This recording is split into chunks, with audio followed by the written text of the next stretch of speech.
All right, hello, good day. It is Sunday, the 16th, I believe. Well, it's not a great hair day. I am on fire mentally, and I'm excited to get started. So let's turn our attention to Sun Tzu's Art of War, Chapter 7, Verse 16. Whether to concentrate or to divide your troops must be decided by circumstances. Oh, yeah, simple, to the point. I like it. You really have to be able to make split-second decisions on what orders to give and what orders to take, sometimes depending on what position you're in.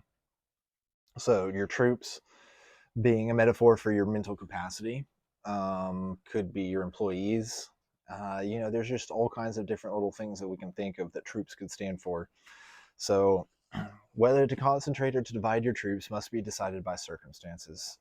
There's no better way to put that. I mean, what the circumstances dictate how you should concentrate on dividing your resources, on dividing your employees, et cetera, et cetera. I think restaurant work is something like that, very like hectic in the moment. Any kind of hospitality work or any kind of trade work, um, anything where there's like a pending deadline, there has to be like the ability to adapt.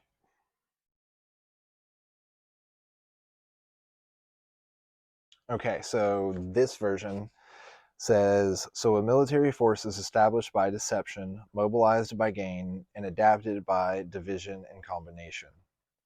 Dumu replies, a military force is established by deception in the sense that you deceive enemies so that they do not know your real condition, and then can establish supremacy. It is mobilized by gain in the sense that it goes into action when it sees an advantage. Dividing and recombining is done to confuse opponents and observe how they react to you, so that then you can adapt in such a way as to seize victory.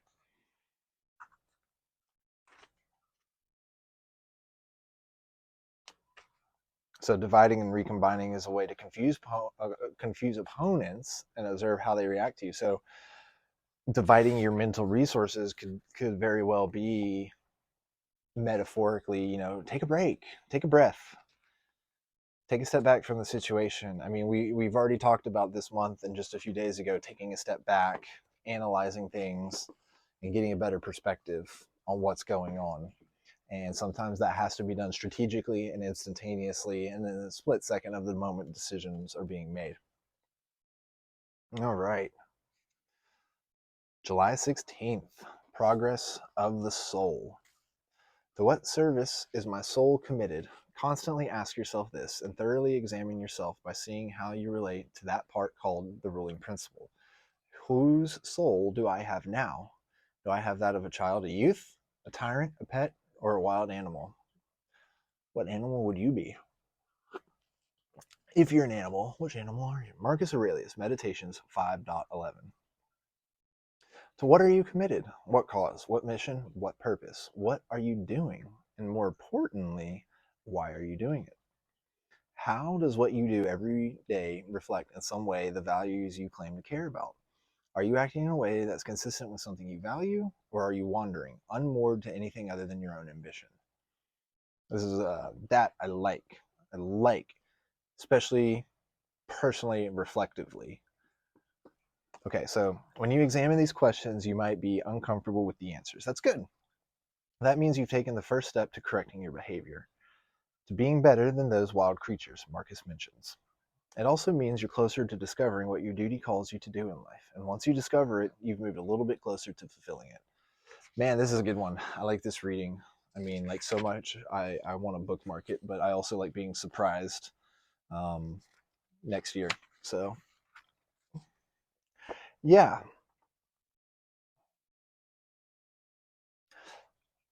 Are you acting in a way that's consistent with something you value? Or are you wandering, unmoored to anything other than your own ambition?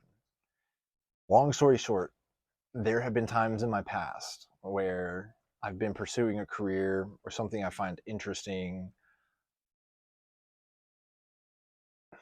or sometimes I have a setback and I have to take a job like waiting tables, which I love doing, and I took it as a challenge to get very good at using my sales ability, and always kind of playing a game with myself about like the service I can give, tips, etc. So like how you do anything is how you do everything. So just always pursue excellence no matter what. I mean, 213 an hour plus tips, you got to be excellent. Especially if you want to have a nice car. So whether it was through